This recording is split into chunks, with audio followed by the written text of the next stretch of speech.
はホビークラフトカナダの48分の1スケールドイツ空軍アラド AR234B の仮組みを行います。ホビークラフトカナダ、確かカナダのプラモデルメーカーね。そうそう、かつて存在したプラモデルメーカーなのだ。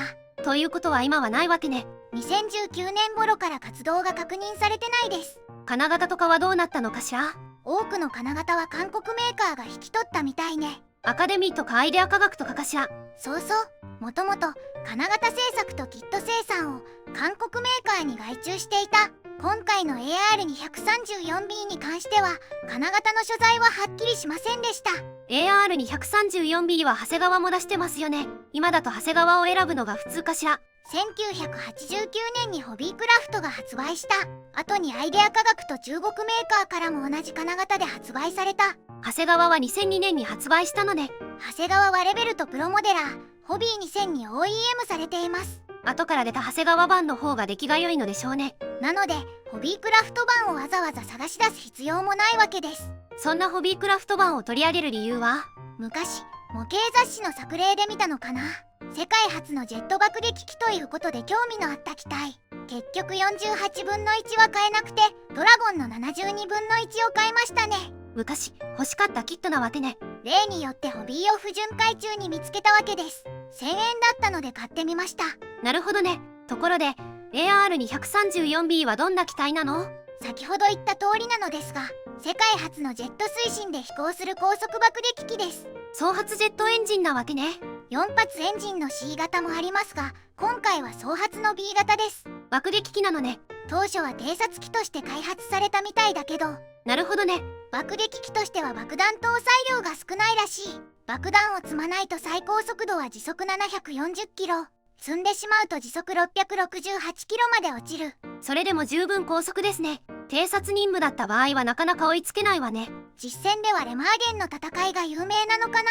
確かレマゲン鉄橋という映画もありましたね。ありました。ライン川に架かる最後の鉄橋で、正確にはルーデンドルフ橋。ふむふむ。この鉄橋の破壊に40機の AR234B が投入された。しかも30機のメッサーシュミットに62の護衛付き。結局鉄橋の破壊はできなかったわけね。高高度高速飛行からの爆撃だと精度が低かったのかな。ドラゴンの箱絵だと低空で爆撃してるみたいですけどね。 AR234B 以外にも V2、スッカ、砲撃、カール9砲、フロックマンなど様々な手段で鉄橋破壊を試みます。一番成果があったのは砲撃ですかね。結局この鉄橋は崩落するみたいですけど、崩落したもののすでに多くの連合軍が渡っていて橋頭保が築かれてしまったのだ。浮き橋など架けられてこの鉄橋以外にも渡る手段ができてしまったわけね。まずはパッケージ内容を確認するのだ。お願いします。パッケージイラストは飛行中の AR234B なのだ。シンプルなパッケージイラストですね。では中身を開けていくのだ。胴体が2枚、グレーのランナーが2枚、透明パーツが1枚、デカール、組み立て説明書なのだ。塗装図、マーキングは1種類、第76爆撃航空団所属機かな。なるほど。部品点数は90点。マーキングの種類が物足りないですね。ではホビークラフトカナダ48分の1スケールアラド AR234B の仮組みを始めるのだ。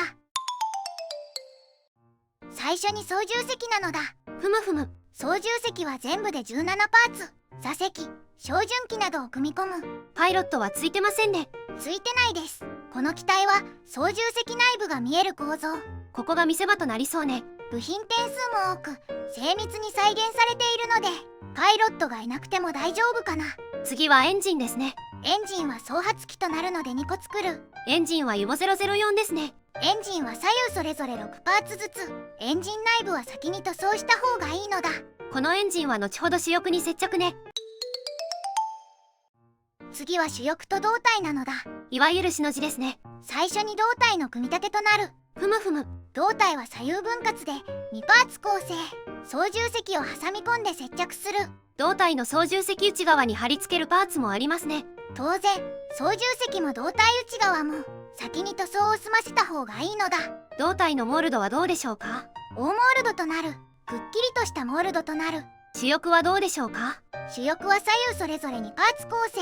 ふむふむ。左右それぞれ上下張り合わせとなる。張り合わせ後に胴体に差し込む構造。主翼のモールドはどうでしょうか？こちらも大モールドとなる。胴体同様くっきりとしたモールドとなる。次は水平尾翼ですね。水平尾翼は左右それぞれにパーツずつ胴体に差し込む簡単な構造。水平尾翼は上下張り合わせね。次はクリアパーツや足回りなのだ。ふむふむ。キャノピーは分割となっているが操縦席の開閉選択ができない。透明パーツ内部に仕込むパーツもあるのね。ペリスコープとケーキパネルがそうなります。ペリスコープ？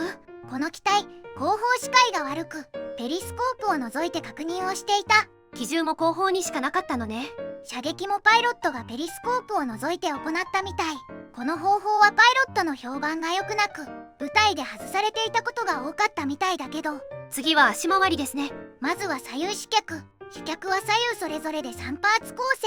左右分割のタイヤとス脚の構成ね。その他にも胴体に取り付けるカバーがあるのだ。次は前輪ですね。前輪も3パーツ構成となっている。胴体に取り付けるカバーもありますね。次はアクセサリーね。まずは左右主翼下部に離陸用の補助ロケットをつける。左右ということは2個作るのね。補助ロケットは5パーツ構成となっている。次は増装ね。増装は左右エンジン下に取り付ける。こちらも5パーツ構成となっている。最後は胴体下の爆弾ね。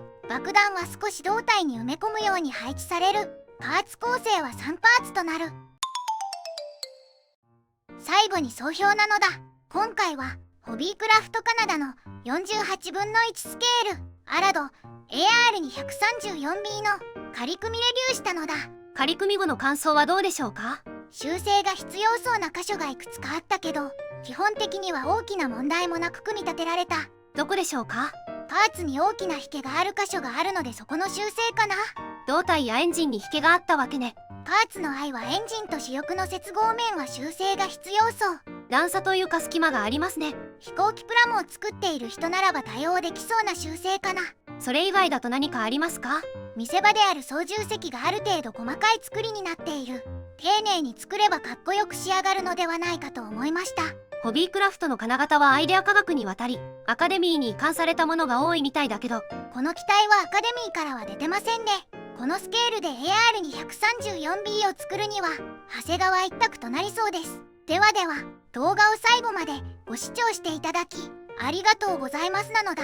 チャンネル登録と高評価をお願いしますなのだ。次回以降も飛行機プラモデルのレビューを続けていくのだ。ではバイバイ。